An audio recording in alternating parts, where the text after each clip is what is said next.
British వారి కాలంలో మనకు శిస్తు వసూలు చేసే పద్ధతి 3 రకాలుగా ఉండేది. అదొకటి జమీందారీ విధానం, మహల్వారీ విధానం, రైతువారీ విధానం. జమీందారీ విధానం అంటే జమీందారులే రైతుల నుండి భూమి శిస్తును వసూలు చేసేవాళ్ళు. జమీందారీ విధానంలో జమీందారులు వసూలు చేస్తారు. మహల్వారీ పద్ధతి అంటే ఇంపార్టెంట్ ఇది. మహల్వారీ పద్ధతిలో మనకు గ్రామ పెద్ద గ్రామ పెద్ద భూమి శిస్తును రైతుల నుండి వసూలు చేసేటోళ్ళు.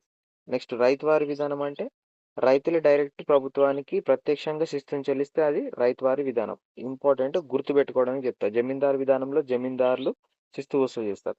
రైతువారీ పద్ధతిలో రైతులే ప్రత్యక్షంగా శిస్తును ప్రభుత్వానికి చెల్లిస్తారు. ఇవి రెండు కాకుండా మిగిలింది ఏముంటది ఇంకా? గ్రామ పెద్ద.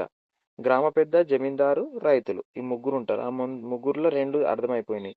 అంటే చివరిది గ్రామ పెద్ద భూమి శిస్తు వసూలు చేస్తే దాన్ని మహల్వారీ విధానం అంటారు.